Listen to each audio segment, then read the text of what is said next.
Welcome to The Needle, your Division I college basketball podcast. I'm Jack Williams, owner and operator of D1CoachCorner.com, your source for college basketball news, rankings, and predictions. On this podcast, we will present to you weekly conversations on D1 college basketball coaches and their teams. Don't forget to go right now on your computer, phone, or tablet and follow us on Twitter. This episode of The Needle is brought to you by D1CoachCorner.com, your source for Division I college basketball coaches. Thank you for tuning into our 18th episode of The Needle. Again, my name is Jack Williams, owner and operator of D1CoachCorner.com, your source for college basketball news, rankings, and predictions. D1 Coach Corner is the number one source for college basketball preseason predictions and college basketball coach evaluations. The Needle College Basketball Podcast will bring to you 52 weeks of college basketball talks on topics dealing with Division I college basketball coaches and their teams. In this episode, we'll be discussing how Coach Ron Hunter's hiring at Tulane will have a positive impact on the American Athletics Conference. And then we will get into some coaching news. Who's hired and who's fired? We will also bring to you our new Coach Impact segment, which will highlight coaches who have recently taken over a team and who has positively impacted that team as a result of him being there. But before we begin, I got to talk about Duke's game against UCF. Man, I haven't seen a game like that in a long time. It just wasn't the game that impressed me. It was the emotions that the players had and the body language that I saw on the court.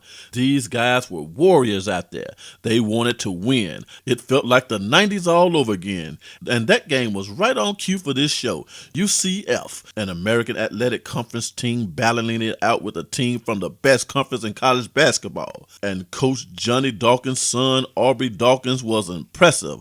But I'm going to tell you, that's the effect that Zion Williams have on this game. This young man has dog in his blood. That dog in him is magnetic. He wants to win so bad it makes everyone around him wants to win, including his opponent. And not just the opponent. The team, the sports writers, the television networks, the sponsors, the schools, and the conferences.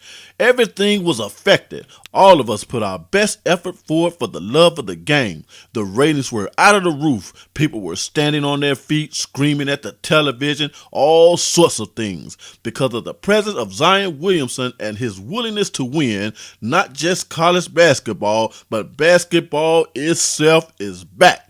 Thank Zion for not sitting on the sidelines when the crybabies asked you to do so. It sickened me to hear that a player set out of an NIT game just so that he could get ready for the pros. And that's the nature of this new pro game. Weak. But watch out, world. You just got a glimpse of the effect that this young man is about to have on the NBA. Shoe deals, water companies, soda pops, and Cadillacs better get their money ready because the Lord has a special blessing on this man's life, and whatever he touches is about to take off to heights that we've never seen before. Now back to the topic at hand.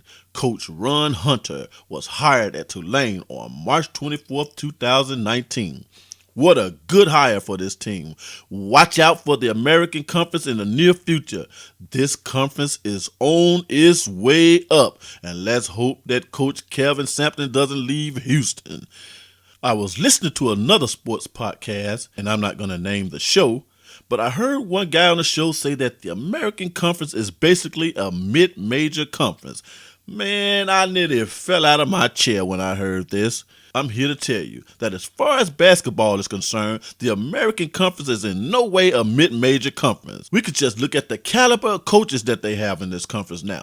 You have Kelvin Sampson and Greg Marshall, who I say are two of the top 20 most accomplished coaches in the country. In his over 29 years as head coach, Coach Sampson has led a team to the Sweet 16 and beyond 4 times, which includes the current Sweet 16 appearance. Greg Marshall has 14 NCAA tournament appearances, which include a Sweet 16 finish in 2015 and a Final Four appearance in 2013. Then you have Mick Cronin, who led Cincinnati to the NCAA tournament 9 times in a row.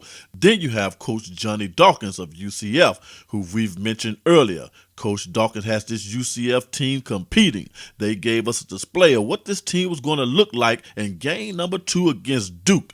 Coach Johnny Dawkins is the only active coach who have won the NIT twice.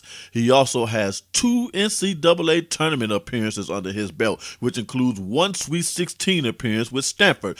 I can recall talking to a young man on the message board. Why did I do that on one of Stanford's sites a few years ago, which I'll never do again?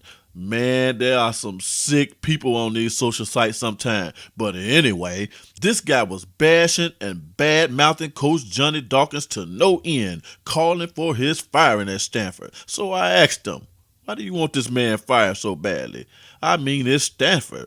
In the 5 seasons prior to him leaving the team, he led your team to 2 NIT championships and a Sweet 16 appearances. Then he asked me, is that your uncle?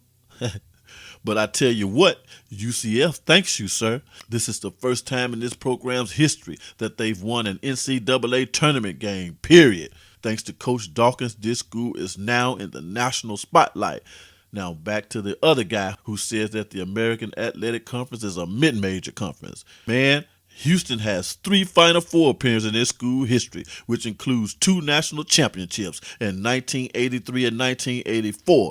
Of course, they haven't gotten past the second round no time after that, but Coach Kelvin Sampson got these guys playing ball again. We all know that Bob Huggins made Cincinnati into a powerhouse in the 90s. Several Elite 8 appearances, several Sweet 16 appearances, and a Final Four appearances. So Cincinnati has never been a mid-major team. Then you got Connecticut, a powerhouse within itself. Connecticut has 4 national championships and several Final Four appearances. Memphis National Championship may have been evacuated, but they had one, and several Sweet 16 appearances.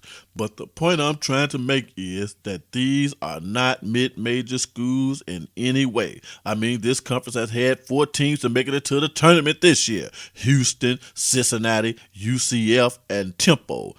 What mid-major do you know sends 4 teams to the tournament? And there's a possibility that we may see more next season. I tell you what, the American Conference did much better than the Big East and the Pac-12 this season. And these are power conferences. And now you got Coach Ron Hunter at Tulane. Watch out. Coach Hunter is a winner.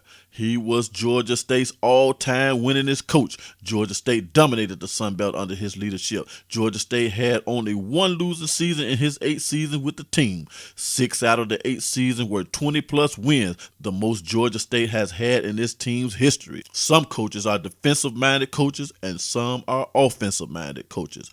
But if you look at a lot of Ron Hunter's Georgia State teams in the past, you will find that they were well balanced. They played both ends of the court well. Ron Hunter is going to have to turn this Tulane team around just like he did Georgia State. He wouldn't have taken the job if he didn't think that he could do it. Tulane hasn't had a winning season in 11 years. That's a lot of losing.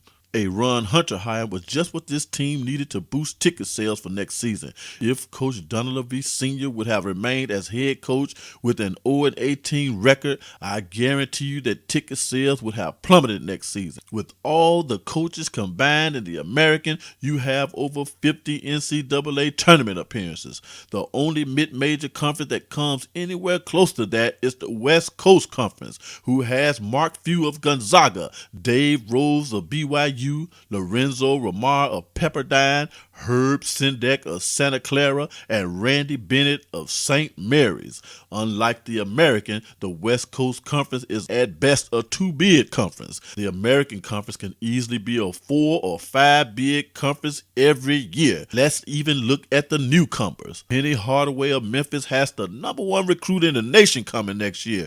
You're not going to find many #1 recruits going to schools in mid-major conferences.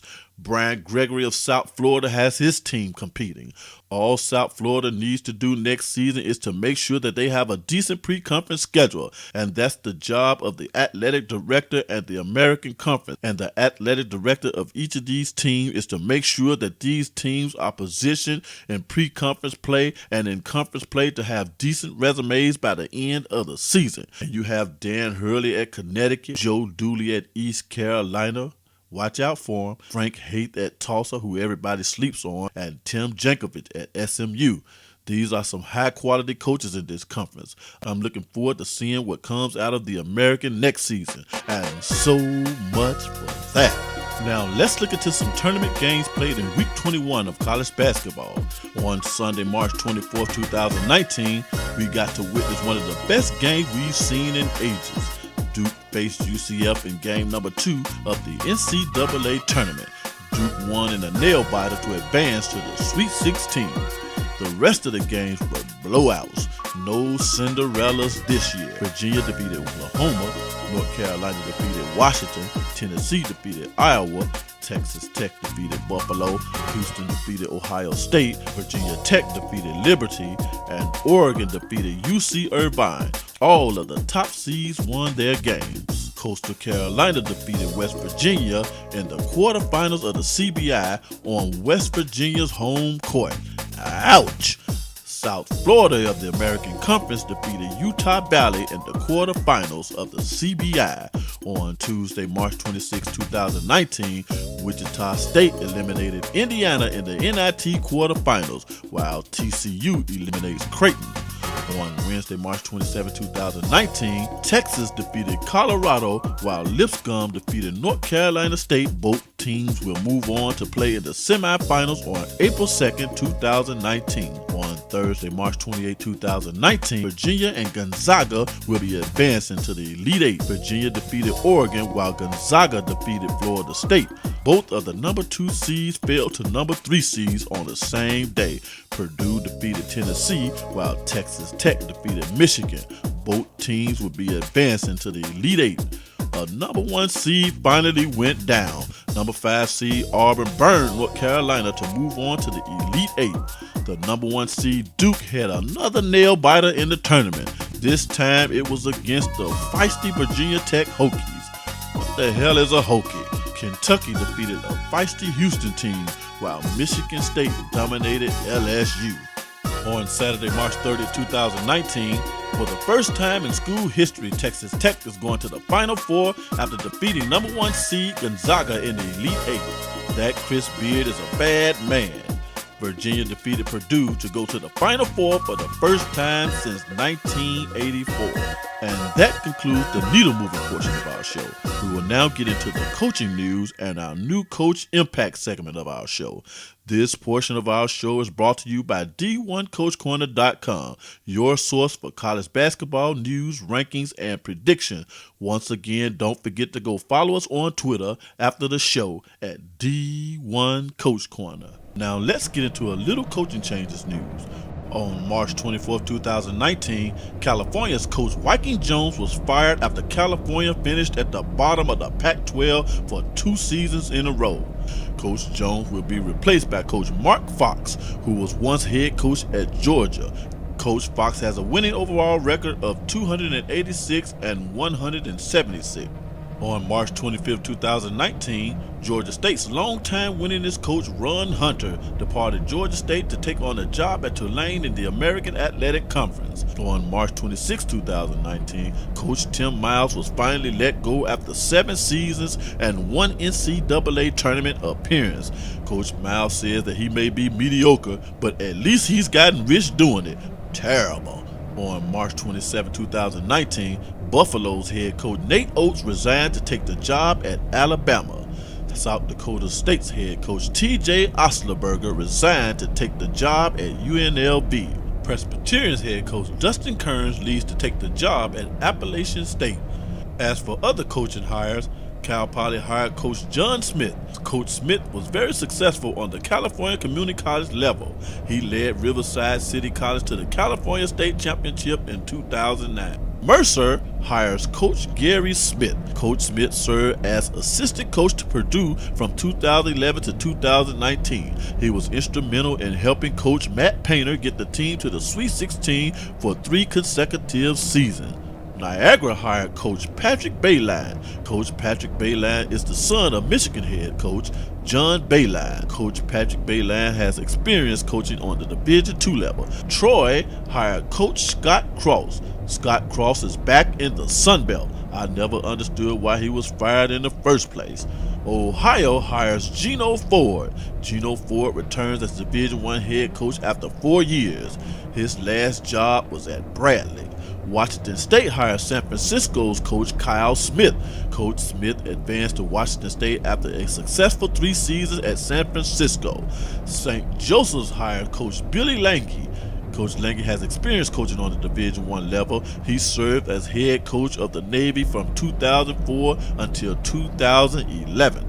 Siena hires Coach Carmen Marciariello.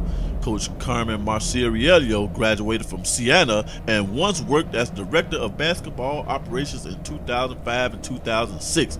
Coach Marciariello was already serving as interim head coach after the departure of Coach Jamian Christian to George Washington. UMKC hires Coach Billy Dunlin. Coach Dunlin was once the head coach of Wright State from 2010 until 2016. 4 out of the 6 seasons were winning ones. Now on to our new coach impact. In this new coach impact segment, we will be discussing coaches who have been head coach of a particular Division I basketball team for no more than 5 years and who are on the upward trend towards taking that team to another level. This week's new coach impact highlights Coach Ron Hunter of Tulane.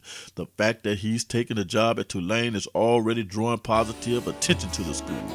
Watch out for the American Conference in 2019-2020. Now that concludes our show for this week. Join us next week at the same time and channel for new episodes. We'll be happy to take your questions and comments on Twitter for our next episode. Our Twitter handle is @D1Coach.